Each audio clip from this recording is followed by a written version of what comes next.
ወታደር ከፊት ለፊቱ ከሚያጠቃው ጠላት ይልቅ ጎኑ አብሮት የተሰለፈው ወዳጁ የከዳውለት የሚያደርሰው ጉዳት እንደሚበልጥ ይናገራል። እርግጥ ነው ከፊት ለፊት የመጣን ጠላትነቱን አምኖ ከተቻለ ማጥቃት ካልተቻለ መከላከልና ማፈግፈግ ይቻላል። ነገር ግን ጠላትነቱን በግልጽ ያላወጀ ወዳጅ መሰል ጠላት ግን ከባድ ጉዳትን ያስከትላል። ከጠላት ሁሉ ጠላት የወዳጅ ጠላት ነው። ዓለማችን ላይ የዋህ ሰዎች እንዳሉ ሁሉ ክፉ ሰዎችን መኖራቸው የማያጠራጥር ነው። ታዲያ ሰዎች አንዳንዴ ያለ ምክንያት ከስኬት ሲጨናገፉ፣ ሲከስሩ፣ ሁሉ ነገር ሲበላሽባቸው ማያንን እያደረገባቸው እንደሆነ ለመገመት ይቸገራሉ ወይም ሩቅ ያሉ ጠላቶቻቸውን ይጠረጥራሉ። አንዳንዴ ግን ጠላታቸው ጓደኛቸው፣ ወዳጃቸው፣ ሚስጥረኛቸው ሆኖ ይገኛል። ታዲያ ይህ በሕይወት ውስጥ እንዳይከሰት ትክክለኛ ጓደኛን መምረጥ አንዱ ሲሆን፣ ሁለተኛው መንገድ ደግሞ እነዚህን መርዘኛ ሰዎች መለየት ነው። ታዲያ እነዚህ መርዘኛ ሰዎች ፈለጉም አልፈለጉም የቱንም ያህል ቢያስመስሉ መደበቅ የማይችሏቸው ባህሪዎች አሉ። እነዚህን ባህሪዎች በመመልከት አጠገባችሁ ያሉትን ሰዎች መለየትና መፈተሽ፣ ራሳችሁም ላይ የባህሪ ካለ ማስወገድ ይኖርባችኋል።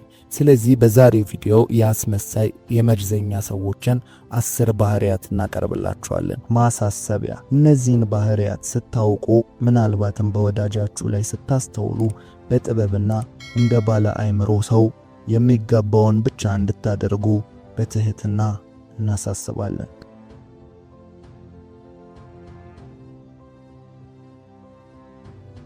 አንደኛ፣ እናንተን እንደ እድለኛ ብቻ የሚቆጥሩ ናቸው። እነዚህ አይነት ሰዎች በእናንተ ችሎታና ብቃት የማይተማመኑ ናቸው። ይልቅስ እንደዚህ አይነት ቤተሰብ ስላለው፣ እንደዚህ ስላለው፣ እድለኛ ስለሆነ እያሉ ጥረታችሁን ሁሉ መና የሚከቱ ናቸው። በእናንተ ስኬት አያምኑ፣ ይልቅ በአጋጣሚ እንደሆነላችሁ ብቻ የሚቆጥሩ ናቸው። በዚህም ምክንያት እናንተን በችሎታችሁ የሚፈልጓችሁ ሆነ የሚያከብሯችሁ ሰዎች መካከል ሲገኙ የእናንተን የሚደነቅ ብቃትና ችሎታ አጣጥለው ይናገራሉ። የእናንተ ነገር አይጥማቸውም። ለምሳሌ እናንተ መስራት የምትችሉት ሥራ ቢኖርና እድሉ በእነርሱ በኩል ቢመጣ ወይም እነርሱ በጥራት ይሰሩታል እንዴ ተብለው ቢጠየቁ ሰዎች ቢያማክሯቸው እኔ አላውቅም ወይም እኔ ግን እንትና ቢሰራው ብዬ እመክራለሁ ብለው ወደ ሌላ ሰው የሚጠቁሙ ናቸው። ስለናንተ በፍጹም ኃላፊነት አይወስዱም ወይም አይተማመኑባችሁም። በቃ ቅድም እንዳልኩት ባጭሩ የሆነው ሁሉ የሆነው በእድል እንደሆነ ብቻ የሚያምኑ ሰዎች ናቸው። የእናንተን ስኬት አይቀበሉም፣ የእናንተን ማለፍ አይቀበሉም። እናንተ ያንን ልታሳኩ እንደምትችሉ አያምኑ። ነገር ግን ሁሉ ጊዜም እድል ስላለው ነው፣ ነገሮች ስለሚገጣጠሙለት ነው ብለው ያምናሉ። ይህንን የምታውቁበት ቀላሉ ማስረጃ ቅድም እንዳልነው በእነሱ በኩል ምንም አይነት ስራን ኃላፊነት ወስደው ለእናንተ መስጠት ስለማይችሉ ነው። እንደምትሰሩትም አያምኑባችሁ። ይህንን የሚያደርጉት ያንን ስራ ከዚህ በፊት እናንተ በጣም ደጋግማችሁ ሰርታችሁ ታይተው ሊሆን ይችላል፣ ብዙም ማሳክታችሁት ሊሆን ይችላል። ግን እናንተን እንደ እድለኛ ብቻ ስለሚመለከቱ ያንን ነገር በድፍረት ኃላፊነት ወስደው ለእናንተ አይሰጧችሁም ወይም ታሳኩታላችሁ ብለው አያምኑም። የቀደመውም የተሳካላቸው በእድልና በአጋጣሚ ነው ብለው ስለሚያምኑ። ስለዚህ እንደዚህ አይነት ጓደኞች ካላችሁ ከመርዘኛ ባህሪያት መካከል የመጀመሪያው ባህሪ ይንጸባረቅባቸዋል ማለት። ሁለተኛ፣ በሐዘናችሁ ጊዜ እንጂ በደስታችሁ ጊዜ አብረዋችሁ የሌሉ ናቸው። እንደዚህ አይነቱ ባህሪ ጥሩ ቢመስልም እውነታው ግን ጥሩ አይደለም። ሁልጊዜም ከነርሱ አንሳችሁ የነርሱን እርዳታ ስትጠይቁ ማየት ያስደስታቸዋል። በዚህም ምክንያት በሐዘናችሁና በተቸገራችሁበት ጊዜ ሁልጊዜም አጠገባችሁ ይገኛሉ። የሚችሉትን ውለታ ያደርጉላችሁ ይሞክራሉ።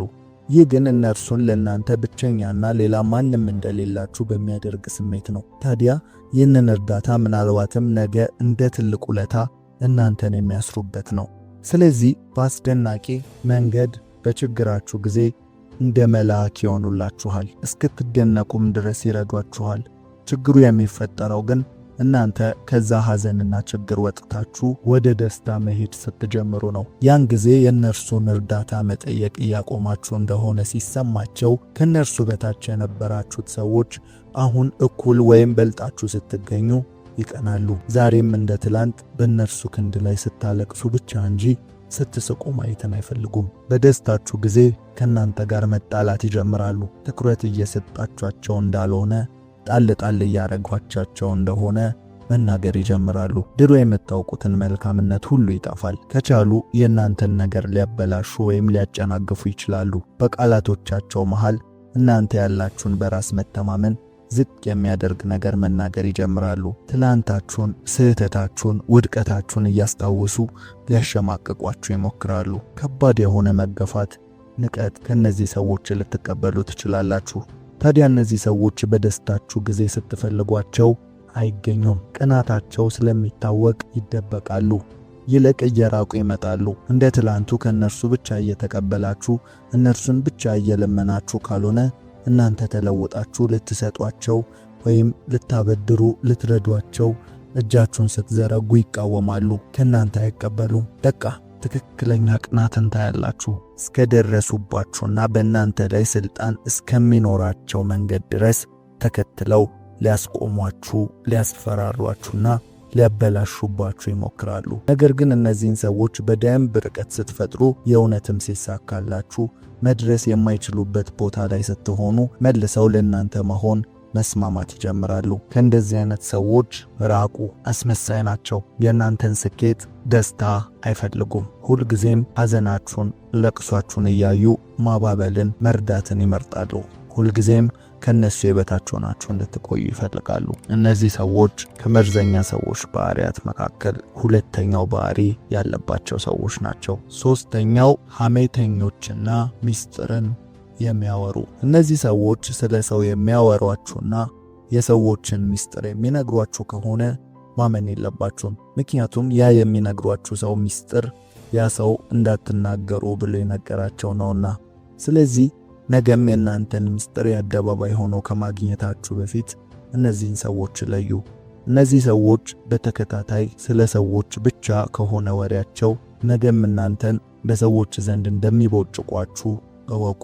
ሐሜት ማለት ስለ ሰው ማውራት ማለት ሳይሆን ሰውየው ቢኖር በፊቱ መናገር የሚከብዳችሁን ነገር ወይም መጥፎ ወሬን ማውራት ማለት ነው። ስለዚህ ስለ ሰዎች ጥንካሬ ሰውየው ቢኖር በፊቱ ሊባል የሚችልን ነገር ማውራት ሐሜት አይደለም። ስለዚህ ሐሜተኞች አሁን በተናገርኩት ትርጉም ለይታችሁ እወቋቸው። ከዛም የራሳችሁን ጥንቃቄ ማድረግ ጀምሩ። እነዚህን ሰዎች አስፈላጊውን እርምጃ ባለመውሰዳችሁ ምክንያት ሰዎችን እንድትጠሉና ከሰዎች ጋርም ሊያጣሏችሁ ይችላሉ። እነርሱ ግልጽ ነኝ በሚል ሽፋን ተሸፍነው ሁሉን ነገር በመናገር የሚሆነውን በማየት ይደሰታሉ። እነዚህ አይነት ሰዎች ሌላው ድፍረት የሚሰጣቸው ነገር እናንተ እንደማትናገሩ ማወቃቸው ነው። ውሸትም ይሁን እውነት ነግረዋችሁ ይህ ሚስጥር ነው ላንተ ስለሆነ ነው የነገርኩ በማለት ያስሯችኋል።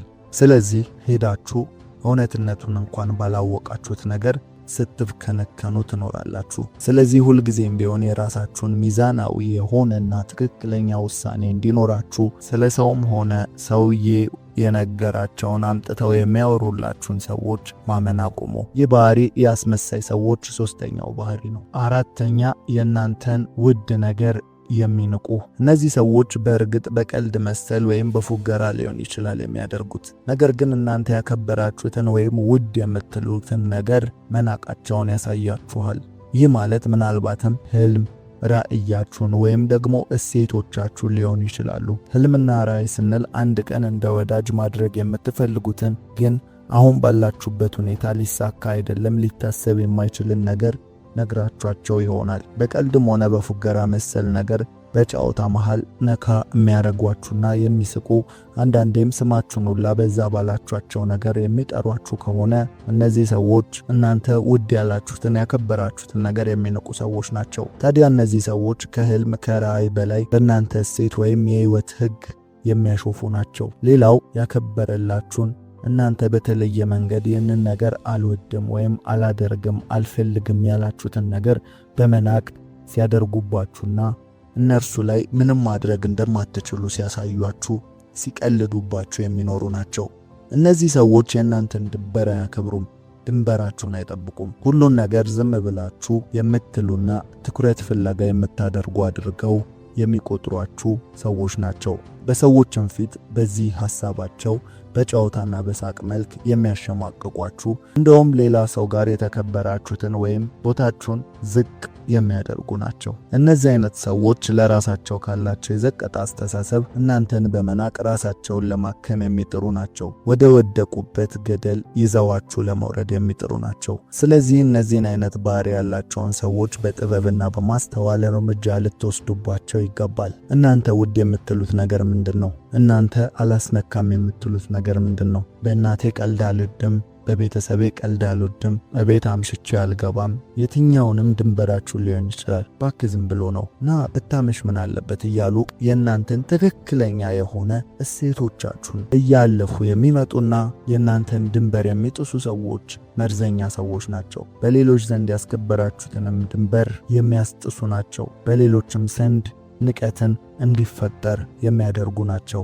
ንቀው የሚያስንቋችሁ ናቸው። ግን እንደዚህ አይነት ሰዎች ፊት ለፊት የሆነ ማስረጃ ልታቀርቡባቸው አትችሉም። ምክንያቱም አብዛኛውን ነገር የሚያደርጉት በሳቅና በቀልድ ስለሆነ። ስለዚህ ሁልጊዜም ከጓደኞቻችሁ ጋር ከወዳጆቻችሁ ጋር ስትሆኑ የሚደረገውን ነገር በማስተዋል ተመልከቱ። በቀልድና በጨዋታ መካከል ወዳጃችሁ በእናንተ ላይ የሚሰነዝረው ሐሳብ ምንድነው? በዛ በቀልድና በጨዋታ መካከል በተደጋጋሚ የሚሰነዝረው ሐሳብ፣ በተደጋጋሚ የሚያደርገው ነገር በቀልዱ መካከል ሊነግራችሁ የፈለገው ነገር እንዳለ የሚያሳይ ነው። ስለዚህ በማስተዋል እርምጃ ውሰዱ።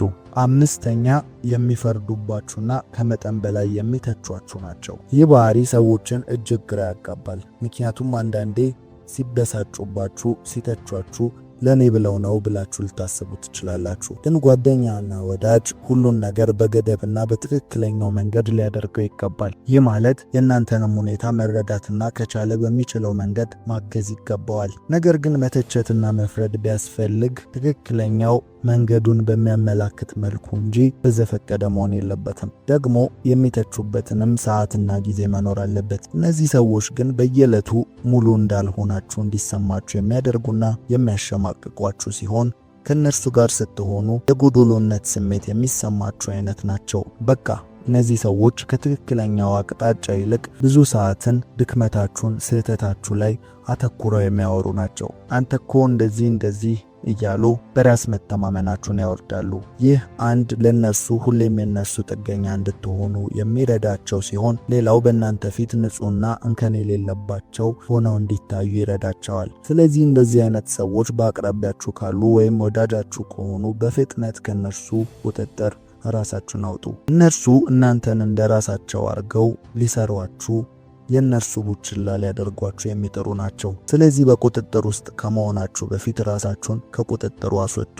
ይህ ከአስመሳይና ከመርዘኛ ሰዎች ባህሪያት መካከል በዋነኝነት ልትጠነቀቁት የሚገባ ነው። ይህንን ስንል ግን ሚዛናዊነትን እንዳትረሱ።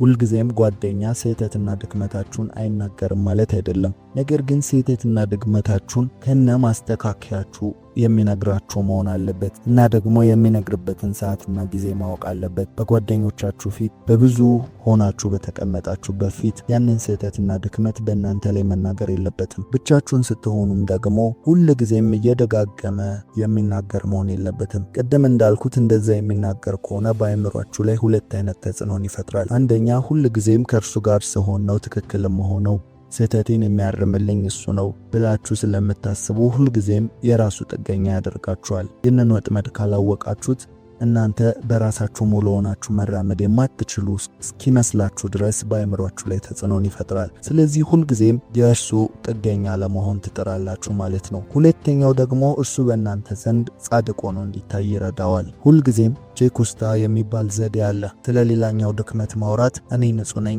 እንደማለት ነው። ስለዚህ በእናንተ ላይ ብዙ ጉድፍንና እንከንን ባወጡ ቁጥር እነርሱ በዛ ነገር እንደማይወቀሱ አእምሯችሁ አውቶማቲክሊ ያስባል። ስለዚህ እነርሱ ንጹህ እንደሆኑ፣ እነርሱ ላይ እንከን እንደማይገኝ አይነት ስሜት ለራሳቸውም ይሰማቸዋል፣ በእናንተም ላይ ያንን ይፈጥራሉ።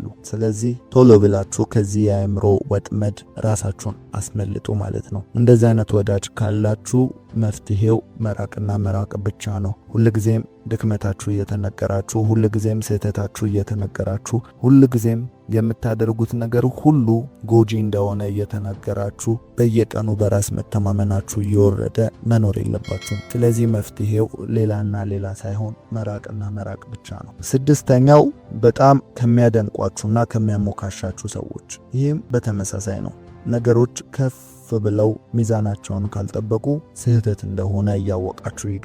እነዚህኛዎቹ ደግሞ ከላይኛው በተቃራኒ ከመጠን በላይ የሚያወድሷችሁና የሚያሞካሿችሁ ናቸው። በከንቱ በጣም የሚቆልሏችሁ ሰዎች ናቸው። እናንተ ራሳችሁን ከፍ አድርጋችሁ እንድትመለከቱ የሚያደርጓችሁ ናቸው። ታዲያ ነገር ግን ውዳሴው ሁሉ ውሸትና ማጋነን የሞላበት ነው። ይህን የሚያደርጉበትን ምክንያት አንደኛ በዚህ ምክንያት እናንተ ከነርሱ መራቅ ስለማትፈልጉ ነው ወይም ስለምትፈሩ ነው። እነርሱ ጋር የሚሰማችሁን ኮንፈርት ለመጠበቅ ሲባል ከነርሱ ልትርቁ አትችሉ። ሁለተኛው ደግሞ የሚፈልጉትን ነገር በቀላሉ ሊቀበሏችሁና ሊያስደርጓችሁ ስለሚፈልጉ ነው። ስለዚህ እናንተን በዚህ ወጥመድ ያስሯችኋል ማለት ነው። እነዚህን አይነት ሰዎች እንደ ጓደኛ እንደ ወዳጅ እናንተን አይተው በሰው ፊት ሞላ እንድትሉ ድክመታችሁና ስህተታችሁን አይነግሯችሁም እና ይልቅስ እናንተ ጋር ጥሩ አድናቆት፣ ሙገሳ ይቀልዳሉ፣ ከጀርባም ይጎዷችኋል። ስለዚህ ይህ አይነት ባህሪ የማስመሰልና የመርዘኞች ባህሪ በመሆኑ ሲገጥማችሁ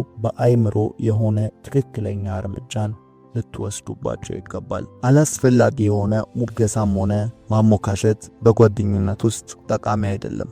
እንዲሁም ደግሞ አላስፈላጊ የሆነ ትችት፣ ስህተትንም መንገር ከመጠን ሲያልፍ ልክ አይደለም። ሚዛኑ በትክክለኛው ሰዓት ስህተትና ድክመትን መናገር እንዲሁም በትክክለኛው ሰዓት ደግሞ ማድነቅና ማወደስ ነው። ስለዚህ ከመጠን በላይ አንደኛውን ነገር የሚያበዛባችሁ ሲኖር በጥንቃቄ ያንን ጓደኛችሁን ያንን ወዳጃችሁን ልትፈትሹ ይገባል ማለት። ሰባተኛው ቃል የማይጠብቁ ሰዎች። እነዚህ ሰዎች በሕይወታችሁ በአስፈላጊ ጊዜያት የማይገኙ ናቸው። የሚገቡትንም ቃል አያከብሩም ወይም አይታመኑም። ለምሳሌ ተበድረው አይከፍሉም፣ ተውሰው አይመልሱም። ታዲያ ሁሌም እናንተን በሚያስጨንቃችሁ ጉዳይ ላይ ነገሩን እንደሚፈቱትና እነርሱ ላይ እንድትጥሉት ቃል ይገባሉ። ነገር ግን ያንን ቃል አያስታውሱም። በቢዝነስ ደግሞ ተማምናችሁ ብትጀምሩ ነገር ግን ቃልን ያፈርሳሉ፣ ቢዝነሱን ይበጠብጣሉ። ብቻ በየትኛውም ሁኔታ በቃላቸው ላይ አይገኙም። እንዲህ አይነቱን ሰው ደግሞ ደጋግሞ ማመኑ የማያዋጣና የሚያከስር መሆኑን ተገንዘቡ። ሰዎች በጥቂቱ ሲታመኑ በብዙ ይሾማሉ። እነዚህ ሰዎች ከእናንተ ጋር ጓደኛ ነን ቢሉ እንኳን ይህንን ቃል ስለመጠበቃቸው ዋስትና የለም። አንድ ቀን የሚመቻቸው ሁኔታ ጋር ሲገቡ ይረሷችኋል።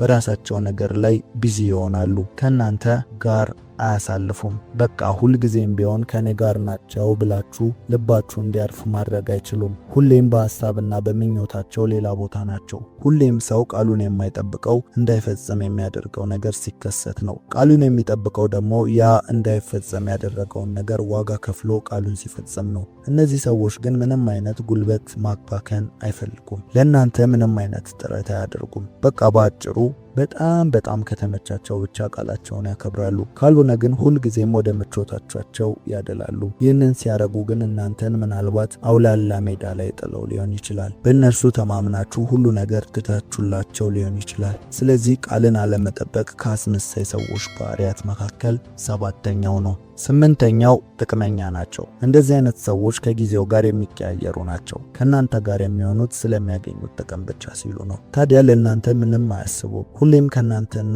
ለጥቅም ይወግናሉ። መጀመሪያውንም እናንተን ስለምታደርጉላቸው አብረዋችሁ እንደሚሆኑ ያስገነዝቧችኋል፣ በቃል ሳይሆን በተግባር። ለምሳሌ ዛሬ እንገናኝ ስትሏቸው ትጋብዘኛለህ የሚሉ ናቸው። ታዲያ እነዚህ አይነት ሰዎችን ለማግኘት ያለንን ሁሉ ኢንቨስት እናደርጋለን። የሚጠሩትም በአብዛኛው ለመዝናናት፣ ለመብላት፣ ለመጠጣት ነው። ጥቅማቸው በሌለበት ቦታ አይገኙም። ሁልጊዜም ስሌታዊ ናቸው። በስሌት ነው የሚኖሩት። የሚያወጡትም ወይም ከነርሱ ለእናንተ የሚደረግ ምንም ነገር ቢኖር በምትኩ ሌላ ነገር ይፈልጋሉ።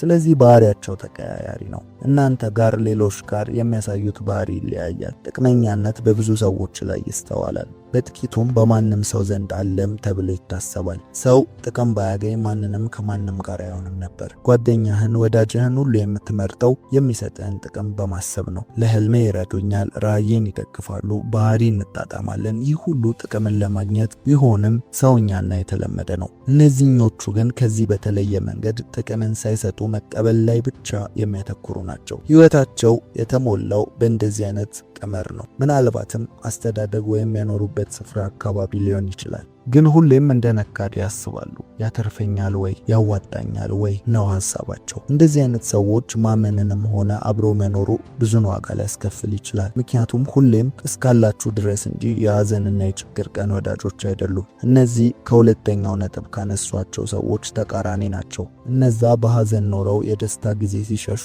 እነዚህ ደግሞ በደስታ ጊዜ ኖረው በሐዘን ሰዓት ካጠገባችሁ የሚለዩ ናቸው። ሆነም ቀረ ሁለቱም አስመሳይና መርዘኛ ሰዎች ናቸው። 9ኛ ባለፈ ህይወታችሁ የሚመዝኗችሁ። እነዚህ አይነት ሰዎች በጣም ከባድና በከፍተኛ ጥንቃቄ ከናንተ ልታርቋቸው የሚገቡ ሰዎች ናቸው። ምክንያቱም መቼም ቢሆን ተቀየራችኋል ብለው አያስቡም። እንደ ወዳጅ አንድ ቀን ዕቃ ሰርቃችሁ መሆኑን ነግራችኋቸው ቢሆን ሁሌም ኪስና ቦርሳቸውን የሚጠብቁ ናቸው። ከናንተ በላይ በኋላ ታሪካችሁ እናንተን ለማሰር ይሞክራሉ። የሚፈልጉትን ሁሉ ሊያስደርጓችሁ፣ በድክመታችሁ መጠቀምን ይፈልጋሉ። እንዲህ አይነት ሰዎች በሰዎችም ዘንድ ክብራችሁን ይነካሉ። ስለ ራሳችሁም ስትናገሩ አላቅህም እንዴ የሚል ቃልን ያዘወትራሉ። በቀልድም ሆነ በፌዝ ባሳያችኋቸው ክፍተት ገባሉ። እውነተኛ ጠላት ናቸው። እዚህ ባህሪ ላይ ይህንን የተጠቀምኩት ከዚህ በፊት ያነሳናቸው ባህሪዎች በሙሉ ምናልባት በቀላል እርምጃ ችግሩን አስወግዶ አብሮ መቀጠል ይቻል ይሆናል። ወይም ራሳችሁን እየጠበቃችሁ ብዙ ባለማመን ግን ካጠገቧቸው ሳታርቋቸው መቀጠል ትችላላችሁ። ይህን አይነቶቹ ሰዎች ግን በፍጹም በዚህ መልኩ አብራቻቸው አትቀጥሉም። ምክንያቱም ዘወትር ለትላንታችሁ እስር ቤት የሚወረወሯችሁ ናቸው። እንደዚህ አይነት ሰዎች ብዙ ጊዜ ጥሩ ሰሚ ስለሆኑ ሰዎች በማመን ብዙ ምስጢርን ይዘረግፉላቸዋል። እነርሱ ግን ያንን ሰው ለመናቅ ለማንቋሸሽ ይጠቀሙበታል። ስለዚህ ድክመት የባላችኋቸው ነገር ሲቀልዱና ሲያሾፉ ታስተውላላችሁ። ስለዚህ እነዚህን ሰዎች መራቅ አማራጭ የሌለው ምርጫ ሆኖ እናገኘዋለን። ይህ ከመርዘኛ ሰዎች ባህሪያት ውስጥ 9ኛው ነው። 10ኛውና የመጨረሻው ኃላፊነትን የማይወስዱ ናቸው። እነዚህ አይነቶቹ ደግሞ በጓደኝነታቸው ሆነ በወዳጅነታችሁ ላይ ምንም አይነት አስተዋጽኦ የማያደርጉ ናቸው። ያ ማለት ግንኙነታችሁ የሚቀጥለው እናንተ እንዳይቆም በምታደርጉት ጥረት እንጂ በእነርሱ ድጋፍ አይደለም። ግዴለሽ ናቸው። ካልደወላችሁ አይደውሉ፣ ካልፈለጋችኋቸው አይፈልጓችሁ እና እናንተ ላይ የህይወታቸው ሩቅ ጓደኛ የሚያደርጓችሁ ናቸው። በተመቻቸው ቦታና ሁኔታ ውስጥ ሲስማሙ የሚረሷችሁ፣ ተጣልታችሁ ሁልጊዜም ይቅርታን ከእናንተ የሚጠብቁ የሚፈልጉ ናቸው። በመለያየታችሁ እናንተ ብቻ ልትጎዱ እንደምትችሉ የሚነግሯችሁ ናቸው። እነርሱ ባለብዙ ጓደኛና ባለብዙ ፈላጊ እንደሆኑ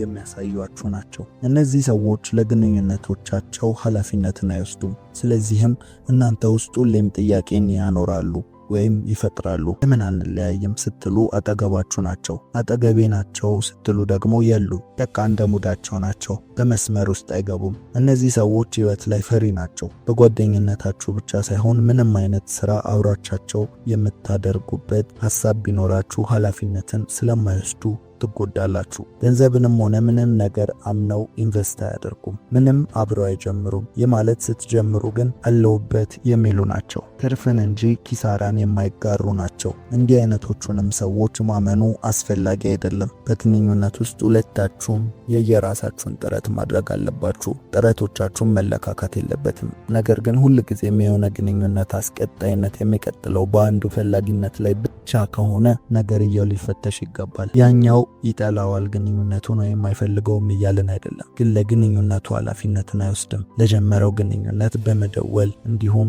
በመገናኘት የተፈጠረን ችግር በመፍታት በመወያየት ነገሮችን ፊክስ እያደረጉ ግንኙነትን ለመቀጠል የሚጥሩ አይደሉም። በነገሩ ላይ ምን አገባኝነትን ያሳያሉ። ፍራቻቸው ካላችሁ አላችሁ፣ ከሌላችሁም ደግሞ እንዲሁም የላችሁ። እነሱ ህይወታቸውን ከእናንተ ጥገኝነት ፍጹም በራቀ መንገድ እያስቀጠሉ እንደሆነ ያሳያችኋል። ይህንን የሚያሳዩአችሁ ደግሞ እናንተ በእነሱ ህይወት ላይ ጥቅም እንደሌላችሁ እንዲሰማችሁ በሚያደርግ ስሜት ነው።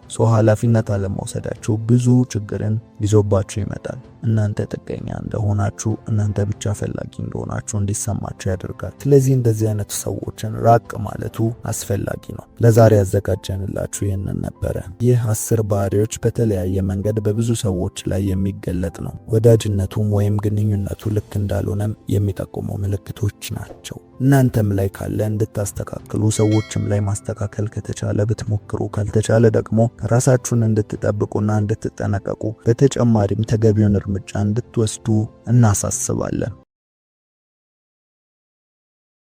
የአብዛኞቻችን ችግር ውሳኔ መወሰን አለመቻል ሳይሆን በውሳኔያችን ላይ ጸንቶ መቆየት አለመቻል ነው። ከዚህ በኋላ እለወጣለሁ፣ ከዚህ በኋላ ማንበብ እጀምራለሁ፣ ከዚህ በኋላ ደግሜ በዚህ ነገር ላይ አልወድቅም፣ ከዚህ በኋላ ይህንን ሰው አላገኝም፣ ስለዚህ ሰው ማሰብ አቆማለሁ፣ እዛ ሰፈር አልገኝም፣ ብዙ ብለን ስንጨርስ ደጋግመን አቆማለሁ ባልናቸው፣ አናደርግም ባልናቸው ነገር ላይ ራሳችንን እናገኛለን። ስለዚህ ችግራችን በውሳኔ ላይ ጸንቶ መቆየት አለመቻል ነው ማለት። ታዲያ ግን ይህንን ሕግ የሰበሩ፣ ከተናገሩ የሚፈጽሙ፣ ከቃላቸው ወልፈት የማይሉ፣ ካሉ አሉ የሆኑ ሰዎች ቆራጥ ሰዎች እንላቸዋለን። ታዲያ እነዚህ ሰዎች ቆራጥ ሰዎች የሆኑት በድንገት ወይም በአጋጣሚ ሆነ በተፈጥሮ አይደለም፣ በየዕለቱ በሚያዳብሩት የተለያዩ ልማዶች እንጂ። ታዲያ ዛሬ እኔ ቆራጥ ሰዎችን ቆራጥ ያደረጋቸውን በየዕለቱ የሚስተዋልባቸውን 10 ባህሪያት ነግራችኋለሁ። መልካም ልብ ካላችሁ ቪዲዮ ላይክ በማድረግ ይጀምሩ። እስካሁን ለዚህ የቁም ነገር ቻናል አዲስ ከሆኑ ሰብስክራይብ በማድረግ ቤተሰባችን ይሁኑ።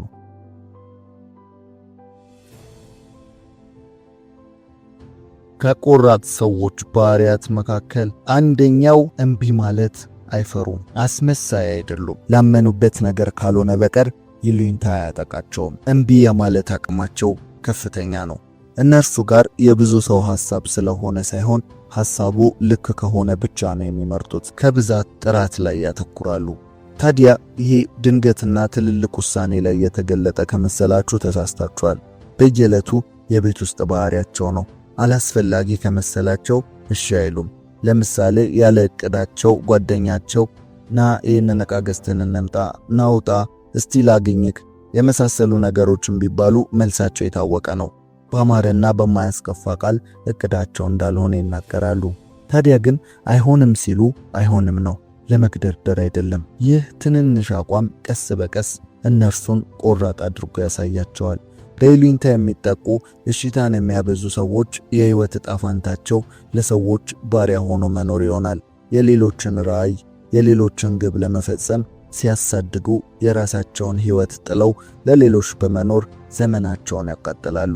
ለሌሎች መኖር ስንል ሌሎች ለፍላጎታቸው እያዘዟቸውና እየላኳቸው ማለታችን እንጂ ሁሉም ሰው በራእዩ ስር ለሌላ ሰው የመኖር ህልም አለው። ነገር ግን ያለ እቅዳቸው በሌሎች ሰዎች እቅድ ውስጥ ያለ ሐሳባቸው ቀን በቀን እግራቸው ወደ አመራራቸው እየተጓዙ ራሳቸውን ያላሰቡት ቦታ እያገኙ ይጓዛሉ። በአጭሩ የጓደኛቸው የአቅራቢያቸው ሰዎች ያሉ መጠቀሚያ ይሆናሉ።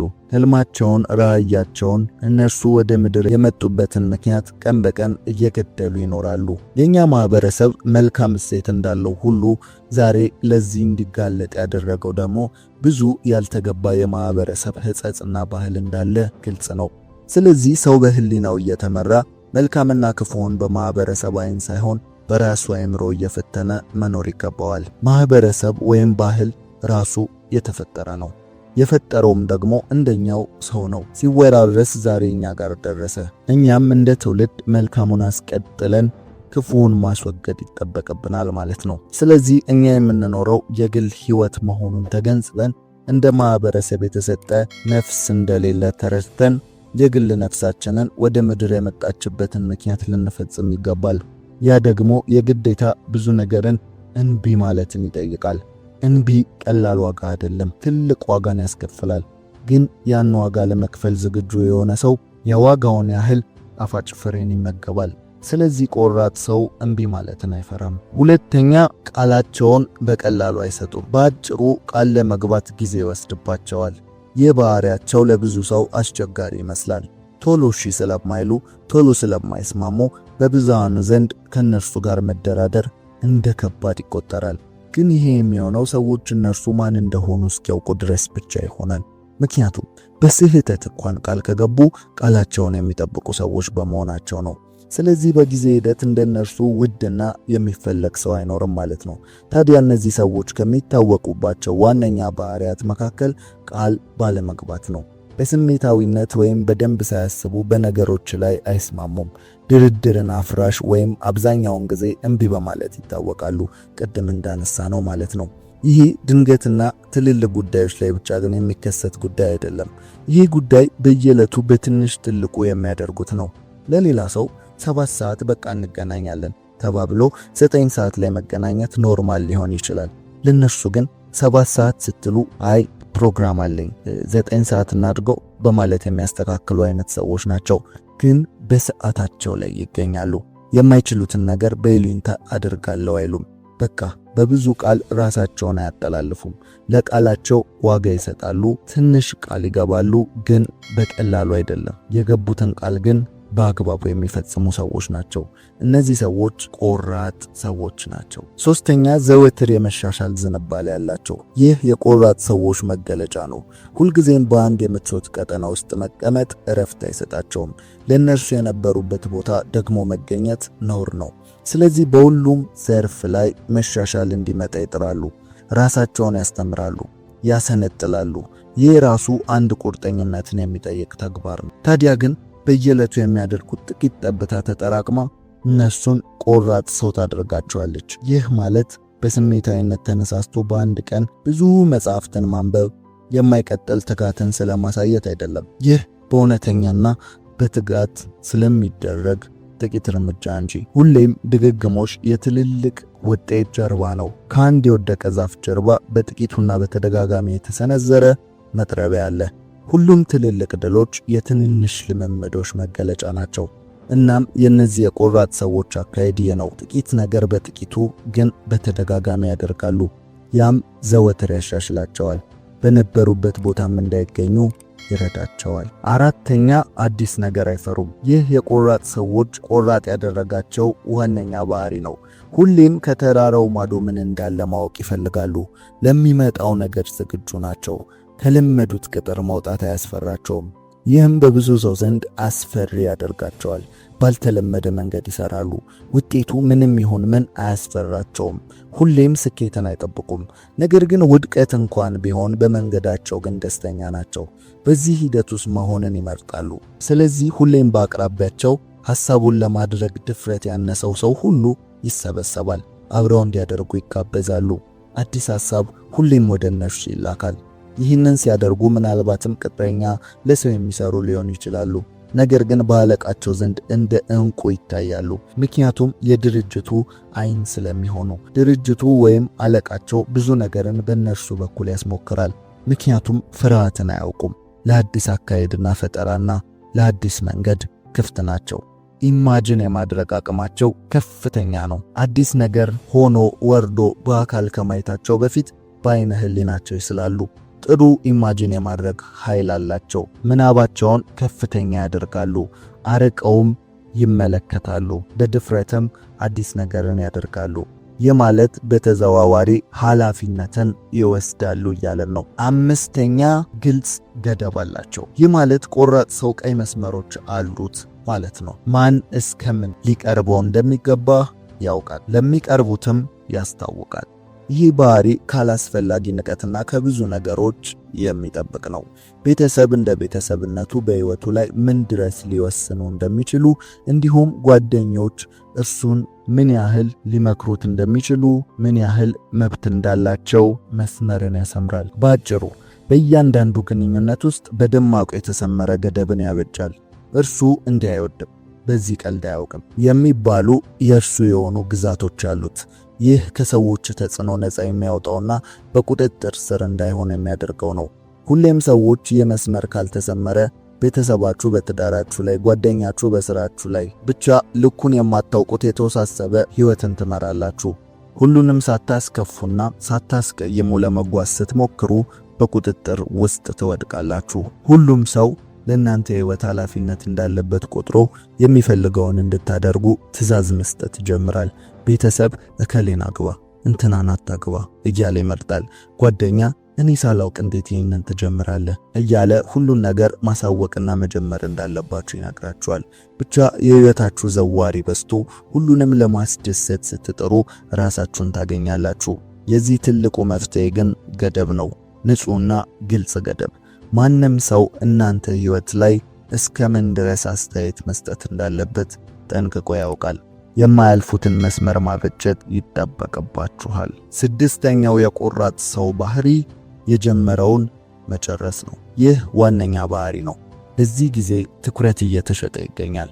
ታዲያ ትኩረትን ጠብቆ አንድ ነገር ላይ መቆየት መቻል የአብዛኞቻችን ድክመት ነው። ታዲያ ቁርጠኛ ሰዎችን ቁርጠኛ ያደረጋቸው ዋናው ነገር ትኩረትን መጠበቅ መቻላቸው ነው።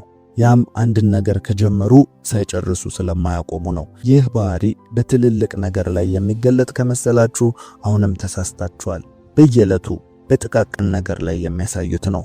ምግብ ሲበሉ ምግቡን ብቻ መብላት፣ በመሃል ስልክ መነካካትም ሆነ ሌላ ነገር አለማድረግ፣ ሌሎችንም ጥቃቅን ነገሮች በዚህ ትኩረት ማድረግ። እንዲሁ ጀምሮ መጨረስን ስናነሳ በውሳኔ ላይ መተማመንንና መጽናትንም በተያያዥነት ያመለክተናል። አንዳንድ ሰዎች ልክ እንደ ሕፃን ልጅ ከሩቅ ያዩት ሁሉ ያምራቸዋል። ይህንን ለስራ ብለው ይገቡና ሌላ ሲያዩ ይቀይራሉ። አላዋጣኝም፣ ያ ይሻላል፣ ይሄ ሲሉ ይወላውላሉ። ሲወላውሉም ይኖራሉ። ይህንን ያንን ሲነካኩ በሁሉም ነገር ላይ ጥቂት ዕውቀትን ብቻ ያላቸው ሆነው ይገኛሉ። በዚህ ዘመን ደግሞ የሚፈለገው ያ አይደለም። የብዙ ነገር ላይ ያለ ጥቂት ዕውቀት ለውጥን አያመጣም። ሰዎች ኤክስፐርትን ይፈልጋሉ። በአንድ ነገር ላይ ጠንቅቆ ያወቀን ሰው ማለት ነው። ለዛም ነው የትምህርት ስርዓት ላይ የትምህርት ደረጃ ከፍ ባለ ቁጥር አብሮ የሰዎች ዕውቀት በአንድ ውስን ነገር ላይ የሆነ የሚመጣው። ታዲያ ቆራጥ ሰዎች ይህንን ያሟላሉ። ምክንያቱም የጀመሩትን ለመጨረስ በሚያደርጉት ትግል ያ ነገር ተሳካም አልተሳካም በዛ ነገር ላይ ግን ኤክስፐርት ይሆናሉ። በእርግጥ አንዳንድ ጊዜ የእናንተ ካልሆነ ነገር ጋር በመታገል ጊዜያችሁን ማባከን ተገቢ አይደለም። ነገር ግን ያ ማለት ወላዋይ መሆንም ማለት አይደለም። ብዙ ነገሮች እየጀመሩ ማቆም ማለትም አይደለም። አንድ ነገር የኔ አይደለም መቀየር አለብኝ ለማለት በትንሹ በዛ ሙያ ላይ ሰዎች ተሰማርተው እስኪሳካላቸው ድረስ ያለውን ጊዜ እጥፍ በጥቂቱ መሞከር አለባችሁ። ምክንያቱም አንዳንድ ነገሮች ውድና ከባድ ነገር ሲሆኑ የሚጠይቁትም ዋጋ በዛው ልክ ስለሚሆን፣ ታዲያ እነዚህ ቆራጥ ሰዎች የጀመሩትን በመጨረስ የሚታወቁ ናቸው። አንድ መጽሐፍ ጀምሮ ወደ ሌላ አይዘሉ። አንድ የሆነ ነገርን ጀምሮ ሌላ ነገር አይጀምሩም። በጥቂቱም ቢሆን በትልቁ ይህንን ባህሪ ያንጸባርቃሉ። ሰባተኛ ምክንያታዊ ናቸው። ለሚያደርጉት ነገር ሙሉ ለሙሉ ኃላፊነትን መውሰድ ይችላሉ። በአቦ ሰጥ ነገሮችን አያከናውኑም። የሆነ ነገር ለማድረግ በቂ ምክንያት ያስፈልጋቸዋል። ያም ልባቸውን ያጠነክርላቸዋል። ሰዎች ስላደረጉት ትሬንድ ስለሆነ አሁን ሁሉም ሰው ስለሚያደርገው እያለን የምንጀምረው ምንም ነገር ስር እንደሌለው አበባ በቶሎ የሚጠወልግ ነው። የሰው ልጅ ለሚያደርገው ነገር በቂና አሳማኝ ምክንያት ሊኖረው ይገባል። ያም ምክንያት ነገሩን እንዲያቆምና ሲደክምም ሆነ ሲያቅተው ድጋፍ የሚሆነው ይሆናል ማለት ነው። አሁን ለውጥ እየተባለ ስለሆነ ከሆነ ተነስታችሁ የምትሰሩት ይህ አጭር ርቀት ሩጫ ነው። ቶሎ ተስፋ ትቆርጣላችሁ። ግን ለምን ልለወጥ የሚለውን ስትመልሱ የድካም ጊዜ ብርታት ይሆንላችኋል። ሁሌም ለማቆም ስታስቡ ለምን እንደጀመራችሁ ትዝ ይላችኋል። ለዚያም እልህ አስጨራሹን ትግል ትታገላላችሁ።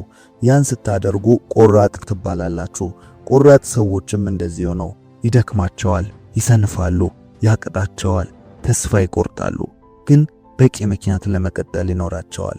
ያን የጀመሩበትን ምክንያት ያስታውሳሉ፣ ደግሞም ያውቃሉ። ስለዚህ ከግብ ያደርሱታል። ይህ ከቆራጥ ሰዎች ባህሪ ውስጥ ዋነኛው ባህሪ ነው። ስምንተኛ ስሜትን አይክዱም፣ ነገር ግን ስሜትን ይቆጣጠራሉ። ይህ ግልጽ ሐሳብ ነው።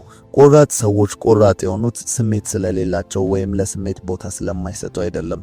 ቆራጥ ሰዎች የሚሰማቸውን ስሜት በአግባቡ የሚያዳምጡና ስሜታቸውን ለይተው የሚያውቁ ናቸው። ነገር ግን ለዛ ስሜት የሚሰጡትን መልስ መቆጣጠር በመቻላቸው በስሜታቸው ላይ የበላይ ሆነው መታየት ይችላሉ። ለምሳሌ ፍርሃት ይሰማቸዋል፣ ነገር ግን ስለፈሩ አያቆሙም ወይም አያቋርጡም። በደስታም ሆነ በሐዘን ወቅት ስሜታቸውን በመከተል አይወስኑም፣ እንዲሁም ቃል አይገቡም። ስለዚህ ቆራጥ ሰዎች የስሜት የበላይነታቸው የሚረጋገጠው ስሜትን በመካድ ወይም ስሜት የለሽ በመሆን ሳይሆን የስሜታቸውን መልስ በመቆጣጠር ነው። የስሜት ብልህነት ማለትም ትርጉሙ ይኸው ነው። የሰው ልጆች ከስሜት ነፃ መሆን አንችልም። እንደዛ መሆንም ደግሞ ጤነኝነት አይደለም። አንድ ሰው ጤነኛ ነው ለመባል ከሚፈተሹ ነገሮች መካከል አንደኛው ስሜቱ ነው። ያም ትክክለኛውን ስሜት በትክክለኛው ቦታ ይሰማዋል ወይ የሚለው ነው።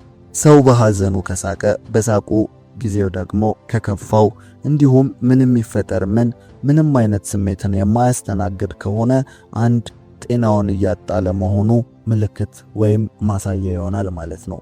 ይህንን በዚህ ልክ የምናብራራው በዚህ ጊዜ ስሜትን ከጨዋታ ውጪ የሚያደርግ ምክሮች እየተወሩና እየተመከሩ ስለሆነ ነው። ስሜት አላስፈላጊና አጥፊ ብቻ እንደሆነ እየተወራ ስለሆነ ነው። ስሜት ግን የጥፋት ምክንያት መሆን በቻለበት ልክ የትክክለኛም የመልካም ተጽዕኖ ምክንያት መሆን ይችላል። ስሜት ልክ እንደ እሳት ይመሰላል። ከቁጥጥር ውጪ ሲሆን ያቃጥላል፣ ያጠፋል፣ እንዲሁም ያነዳል። ከተቆጣጠርነው ደግሞ ለብዙ አገልግሎት የሚውል ትልቅ ኃይል ነው። ስለዚህ የቆራጥ ሰው ባህሪ ከሆኑት ዋነኛው ስሜቱን አይክድም፣ ነገር ግን ይቆጣጠራል የሚለው ነው። ጆሲ ነበርኩኝ። ከተመቻችሁ ላይክ፣ እስካሁን ለዚህ የቁም ነገር ቻናል አዲስ ከሆናችሁ ሰብስክራይብ በማድረግ ቤተሰባችን ይሁኑ። እናመሰግናለን።